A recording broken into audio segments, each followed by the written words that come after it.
Hi, everyone. We're going to get started in a couple minutes. We want to give everybody an opportunity to take a look at this initial question. We ask that you load a response in the chat, but do not send it just yet. We're going to wait here for 2 minutes and then we'll get started.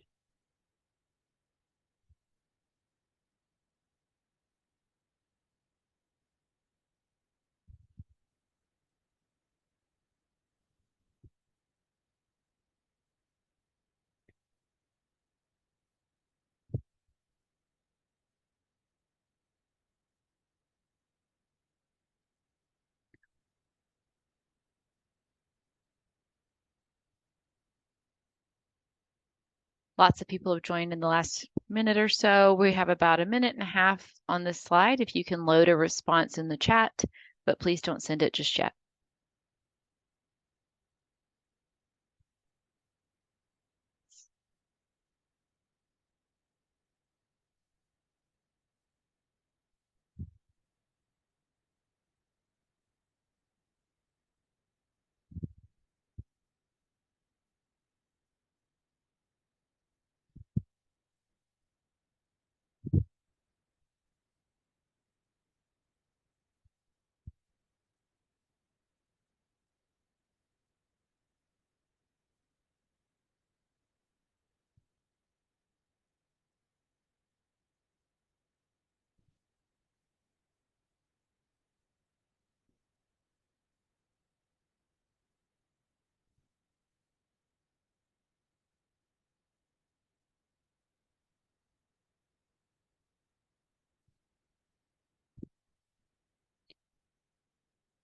All right. Welcome to this AIM webinar.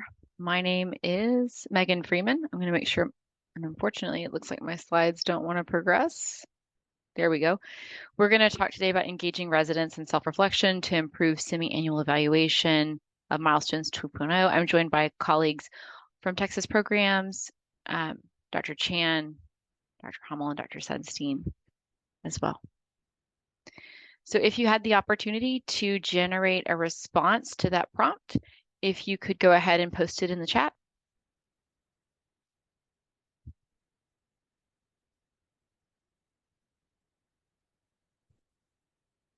So we have some initial responses. These look great. So really looking at opportunities to improve resident ownership and motivation surrounding self-reflection, looking at the opportunity to make this a more formalized component of the program, wanting to get away from vague responses and that whole waiting for direction from leadership to complete self-reflection as well. And then encouragement of resident self-reflection, growth, improvement, not being defensive. Fantastic. I hope we can respond to several of these today. I will keep an eye on the chat as well if anyone has any other questions or concerns that come up. And with that, I'll turn it over to my colleagues. All right, everyone. I'm Lindsay Sunstein. I'm from UTMB in Galveston, and I wanted to start by just going over the objectives that we have today. So our first objective is going to be to really help you all analyze your program self-evaluation process and determine ways that you can improve your own specific process.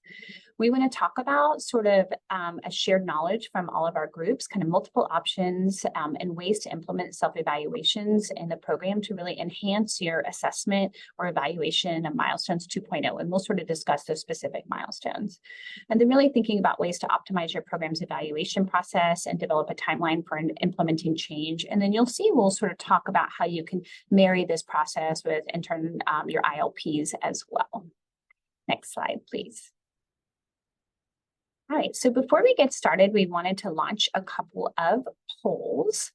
So hopefully everybody can see the poll on your screen, and Sheila will help me if it's not right. Yeah, so just select who's on the webinar today, and many of you may hold different roles. So kind of what hat are you wearing in this webinar today, just to help us kind of gauge who all is here.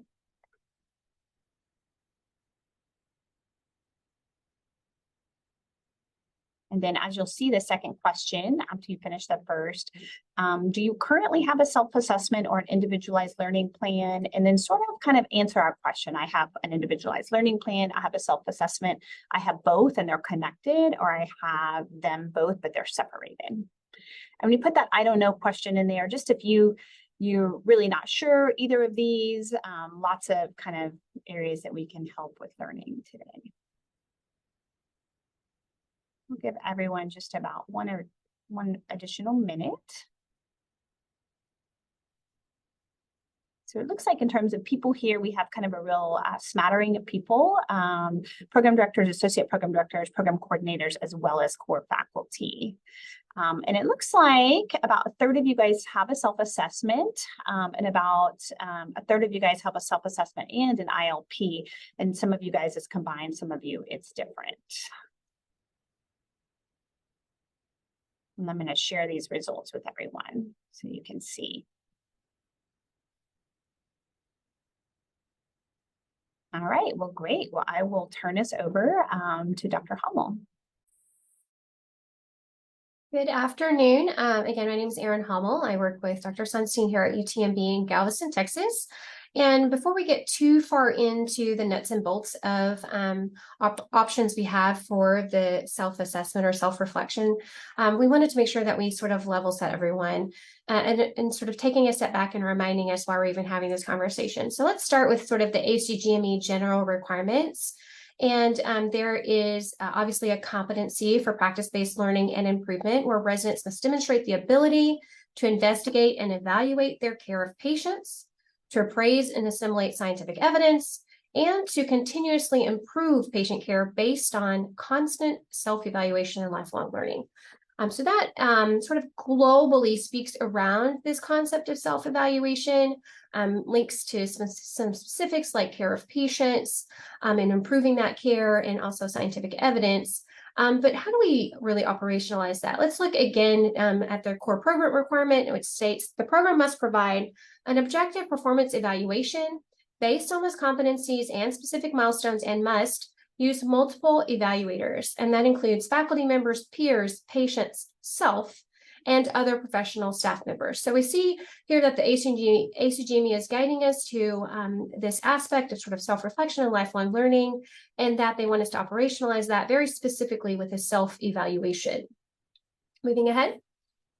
If we look at the internal medicine specific milestones, and as we talked about in our title, we wanted to make sure that we link this to the milestones 2.0. There are two of them that more directly relate to self-reflection. One is the practice-based learning and improvement 2, PBLI2, which comments on reflective practice and commitment to personal growth. And then even someone in the chat feature before mentioned professionalism 4, which is knowledge of systemic and individual factors of well-being and the ability to reflect on how personal and professional well-being can impact your clinical practice. So we will talk more about ways in which we may factor in well-being more specifically.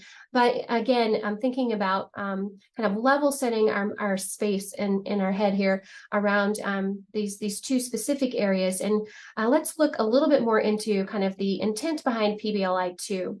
So there is a document, and then the link, references on the next slide, but by Eric Holmboe, who if you know him personally, excellent, but professionally he was very instrumental in crafting sort of the milestone and competency-based assessments, and he speaks to what is reflective practice. And I found this very helpful in thinking about the content we needed to cover today and about the process of self-assessment. So really he comments on two things. One is informed self-assessment. And so we're not just asking residents to randomly comment on their performance. We're asking them to ground themselves first in information about how they have been performing. And that may be through milestones evaluations, it may be through objective testing, such as the ITE or an observed OSCE. It may be patient outcomes, whether that's looking at chart review or giving them quality metrics to review. I'm thinking even about things like in-basket management. Certainly, there is a all-encompassing portfolio that we are simulating for them related to a variety of things in their performance, but also in their productivity, including various forms of scholarship. And there's a component of this that is professional development. So this idea that self-reflection needs to be grounded in information about performance is, I think, a really key aspect of the logistics of creating the proper tool. And then the second thing is that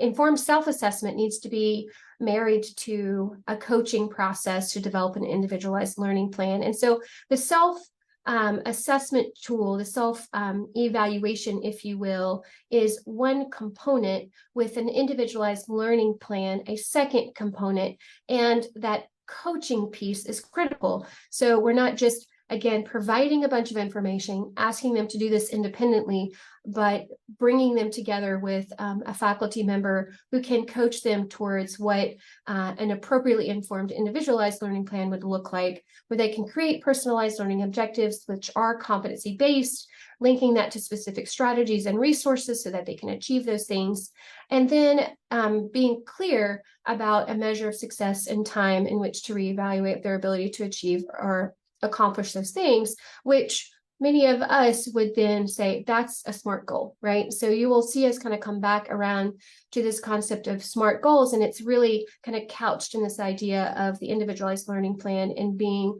personalized with clear strategies and resources and a clear measure of time in which to accomplish that. So this is the link here to, again, that document that Eric Holmbaugh and others have put together called the HGME Assessment Guidebook. And it really couches a comprehensive assessment into these 6 different points, with the middle 2 being directly linked to the process of self-reflection and individualized learning plans, where they state that learners should have ready access to information-rich feedback to promote reflection and inform self-assessment, and that coaching is essential to facilitate effective use of that for reflection and planning. And then one more slide I have on just, again, sort of how do we do this? There's many different ways we can incorporate self-reflection. We can incorporate the development of an individualized learning plan. And interestingly, there is an ACGME milestones guidebook for residents and fellows, and it has some very specific language on a way that they feel would be effective. And so here they say that you should review as a resident or fellow your specialty milestones on an ongoing basis, especially at the start of the year to help in development, that you should perform a self-assessment twice a year around the same time of the clinical competency committee meetings, that you should review and compare your assessment with that of the CCC's ratings.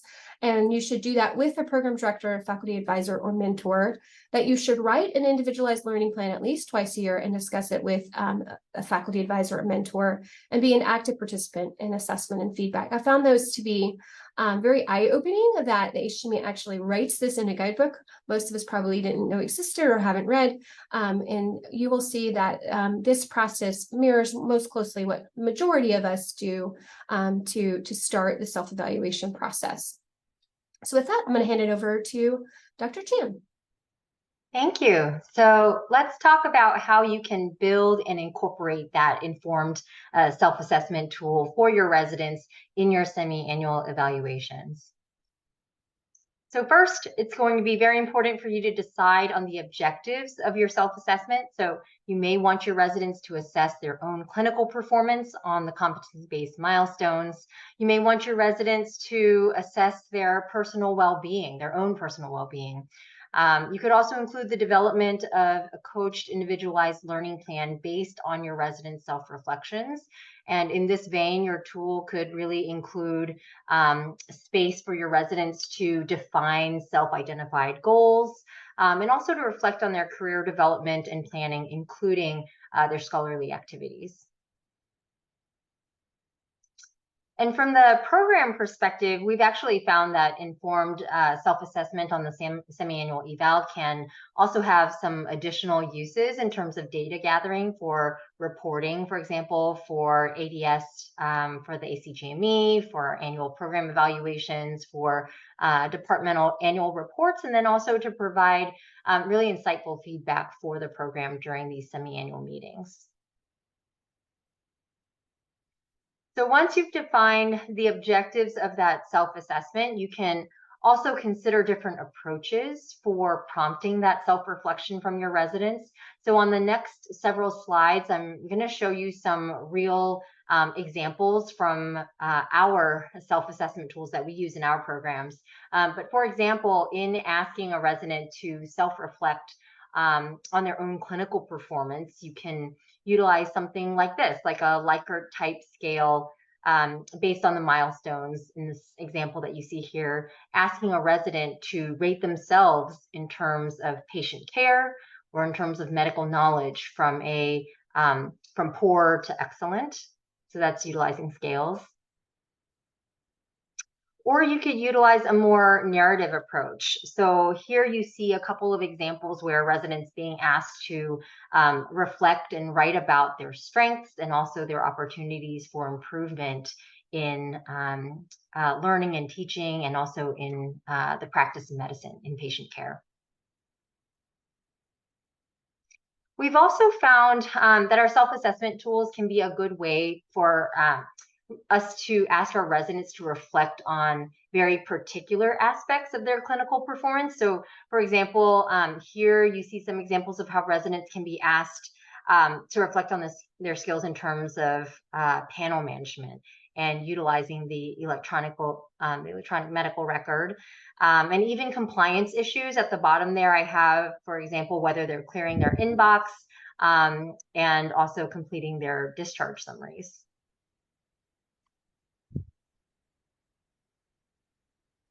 This here is an example of when residents are being asked to assess their performance and involvement in patient safety issues and addressing those concerns. So for example, whether they know how to report medical errors or patient safety concerns at their different pavilions, and assessing how well they are addressing these issues on a systematic basis. Here you see a couple of examples of how residents can reflect on their medical knowledge. So either through something like a Likert type scale, poor to excellent, or in the bottom example, you see residents being asked specifically about their in-service training exam and where they scored there, and more specifically reflecting on their highest scoring areas and their lowest scoring areas, to really see what their opportunities are for growth in medical knowledge. Then besides clinical performance, we also ask our residents to self-reflect on personal well-being. In the example on the left, so residents are asked to complete the validated Mayo Wellbeing Index, and they're able to see their scores tracked over time, so they can see that themselves. And then on the example on the right, we're utilizing a more narrative approach. So residents are being asked to describe their life outside of work, including family and hobbies and those kinds of things. And then asking specifically if they've visited with a primary care physician, for example, and maintaining other aspects of their wellness. We found that our residents informed self-assessments have transitioned really well to the development of these coached individualized learning plans that are incorporated within that semi-annual evaluation process. So here you see some examples from our institutions of how residents are asked to identify specific goals for themselves, often in the SMART goal format, and then also to reflect on their own progress on those goals that they developed, like self-identified previously on previous evaluations. And we also ask our residents to reflect on their own career development. So here you can see an example where residents are asked to place themselves on a career plan timeline, depending on their field of interest. And for example, here you have listed primary care, but just depending on what their career plan is. And then also an example of residents reflecting on what type of assistance they may need. So this is a type of feedback in terms of what they may need for further development of their career plan. And then here are just other aspects of career planning being addressed. So including medical licensure, so where if residents are completing the process for medical licensure, including taking their step 3 exam, and then also scholarly activities to promote their career development. So and next, I'm going to turn it over to Megan. Yeah. As we explored all of the ways in which we had strategies to look at these various aspects of resident performance, we recognized that one of the big questions we had is how this was functionally implemented and how we developed successful strategies to incorporate these models into what we do in terms of programmatic leadership. One of the big areas of interest in our discussions was timing. And so how do we find time from a programmatic perspective, and how do we create time for the residents to engage in these activities? One of the places where we felt we got really the most bang for our buck was in that semi-annual review. And I believe it was a present component of what we were all doing. Those evaluation meetings between PDs and APDs and residents in that one-on-one fashion provided a robust opportunity to debrief some of this self-reflection. Many programs also have parallel mentorship and coaching programs that offer another avenue through which some of the specific goals that may be identified in resident reflection could be explored and pursued more specific to their careers or their personal objectives. We think it's also important to recognize that how this is operationalized is going to vary depending on the specific context of your individual program. One simple example of this is that this may look very different in a smaller program compared to a larger program. Certain obstacles and challenges being faced in each. With a smaller program, there may be smaller number of leadership faculty engaging in these activities, and so making sure that they have the space and time to promote these discussions, whereas in a larger program, coming up with strategies to delegate responsibility of this across a number of people, and then centralizing understanding and synthesis of how that works out in each meeting so that trends are managed for each individual resident. Additionally, residents have a lot that they do. They engage in a lot of activities, both clinically and non-clinically, and we think it's important to explore opportunities to carve out time within the resident schedule to where this is not just an additional ask of what we need them to do with their week, but it is something that is valued by protecting time when possible for these activities. So this would be just a visual that could represent one way in which the semi-annual review process could be leveraged to engage in this kind of dialogue. Important to this is the idea that the residents have that time to reflect up front before the meeting, and that the PD or APD engaging with them in that conversation has the time to look at their self-reflection prior to the meeting. And so the meeting really can't proceed without it. We felt that operationally organizing programs around how this is accomplished is important. And so utilizing technologic features like shared calendars for ease of scheduling and rescheduling was something that we found to be very helpful in our programs. And then looking for places where documents across a series of meetings over 6 months, so last 6 months, the 6 months before that, the one we're in right now, can be easily accessed. And there's various modalities by which this can be accomplished, be they institutional share drives, protected teams, groups on Microsoft Teams, and others. Within the context of the actual meeting, there needs to be time for review of the current and at least the prior self-reflection to see how we're progressing over time. and then some sort of shared decision making around milestones. We provide those examples again that were discussed earlier in the meeting. And then a review of goals and commitment to aspirations over the next 6-month period of time.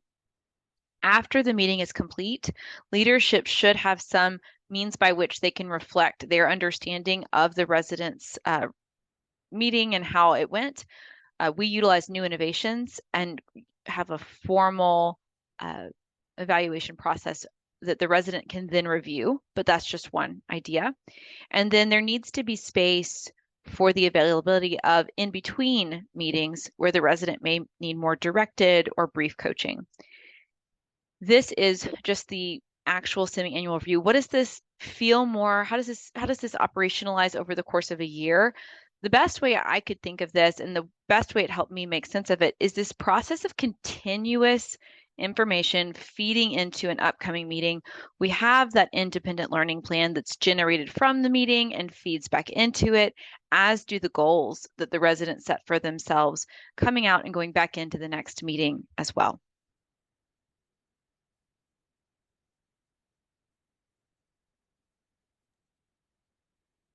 All right. So I wanted to kind of summarize by talking about kind of the collective lessons learned that all of our programs have sort of compiled through our various processes. So I think most important is when you're implementing the self-assessment or an ILP, it's important that you do some type of faculty development with your resident advisors or coaches. We know probably most of us in our program, those semi-annual meetings or the meetings where these self-assessments are going to be reviewed is likely going to be shared across a team. And it's really important that as a program, you sort of make sure that that reflection, assessment, and mentorship of this process is standardized. And talking about even specific things about how do you want to do a specific assessment on PBLI 2 or Professionalism 4 related to that meeting? And how are you going to do that? Are you going to do a separate evaluation in your evaluation management system? Or is it just going to be documented somewhere? How is that going to be assessed? Also, how are you going to capture the residents' goals and make sure that those are written down so that they can be followed up in the future? How are you going to follow them up in the future? Are you going to look at different things from the spring and the fall, et cetera? So sort of setting some standards from your program and doing like a brief faculty development with your leadership team, I think is probably one of the most critical pieces of implementation. The other thing is thinking about the residents' time when you're designing the tools. As we looked at all of our tools, some of them are longer, some of them are shorter. And just remember that for residents to really give a high quality self-assessment, they do need some time in order to be able to complete this. So whether you able to set aside some protected time during an educational conference or during an academic half day or during an X+Y week, setting some time for the residents, I think will allow for a higher kind of return on investment or a higher reflection process. And remember, if you are going to add SMART goals and transition this into an intern learning plan, you really have to, and that's something I really saw out of the chat as something you guys were looking for and how to make them more specific. You really do have to do a little bit of training with the residents and what does SMART really mean? You know, we say SMART goals as a group collectively, that's a quality kind of name that we're pulling, but what does it mean to make a specific goal that's measurable, time-bound, achievable? So what does that SMART acronym really stand for? And I think the other thing is that this is really just remembering that this process is just a great opportunity for you as a program to get some program feedback, to get data gathering, to really make sure people are on track with their career planning and career scholarship. So don't forget to think about all the other things that you can sort of incorporate into your self-assessment process, knowing you have to balance, quantity and quality. So if it's too long, they may not answer it with the best way. So trying to find that firm balance. So what we wanted to do now is give everybody, I'm just looking at the time, we have plenty of time. So give everybody about 3 to 5 minutes to kind of do individually, sort of jot down on a scratch piece of paper for yourself. So what assessments do you want, or what components do you want to include or modify in your self-assessment or in your ILP process? And then as you've thought about and sort of think about 3 to 5 things that you would like to make sure to include, and then what operational issues do you think you need to navigate in order to be successful and able to implement your assessment.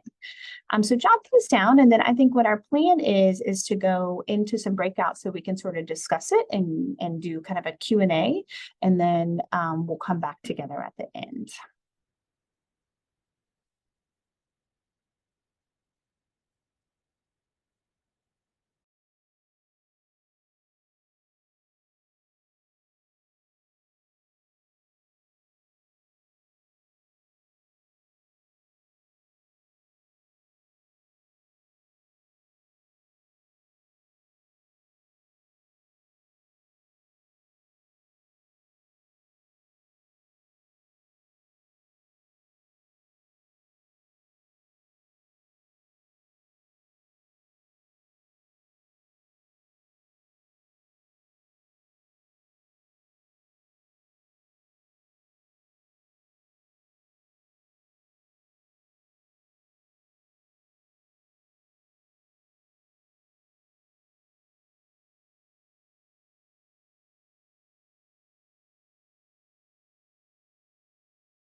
Anybody want to share something that's really worked well for you guys with either of these processes, the self-assessment or the intern learning plan?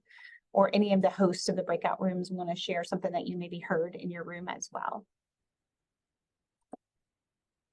So maybe I could share from our group. We had a really nice conversation. I think we one of the things that we were talking a bit about how many residents can any individual faculty like own or really logistically lead through this process, that was sort of a logistical hoop for some programs, particularly larger programs, and making sure this was completed, even not just completed well.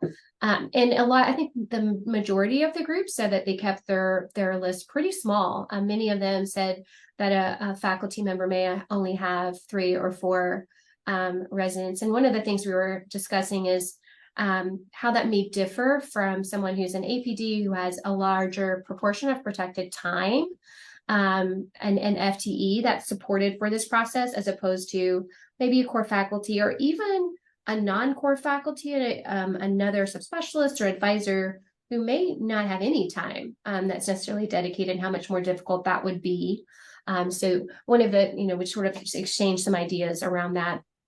And I think perhaps if I might throw it out there, the big component of our conversation also was, how do we right size this? One person felt like it was too short, another thought maybe too long.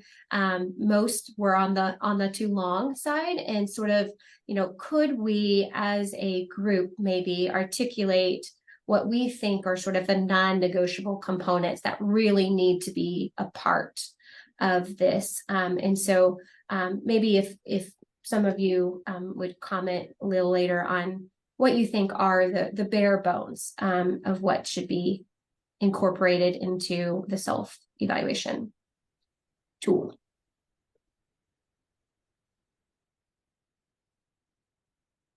That's a great discussion. I think that, as we sort of learn more about the process and how complex it is and tracking, I think one of the things that our group sort of talked about as one of the struggles is really tracking those goals over time, and some with some success with tracking from fall to spring, but hard to sort of track back to last year and the year before.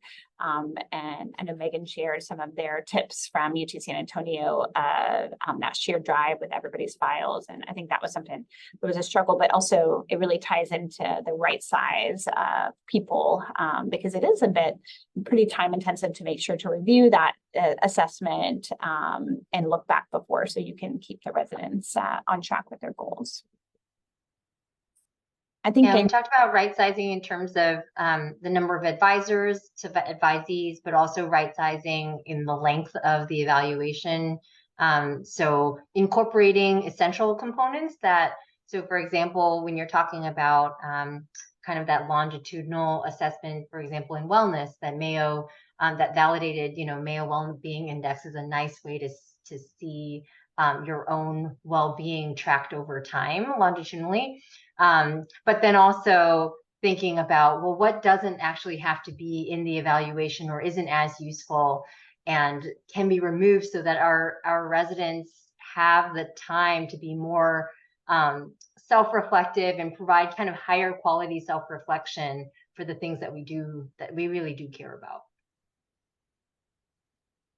Well, I think we do have a hard stop at 1:55. AIM has another webinar right at 2. So I just want to thank everybody for joining us today. I made sure we all dropped our contact information in the chat. If anybody wants to contact us to get samples, we're happy to share sort of samples of our self-evaluation or our reflective assessments as well. And we wish you all success and development of this. And please share best practices, submit for an Optum workshop so that we can all learn from each other. So I hope everyone has a great afternoon and a happy Thanksgiving.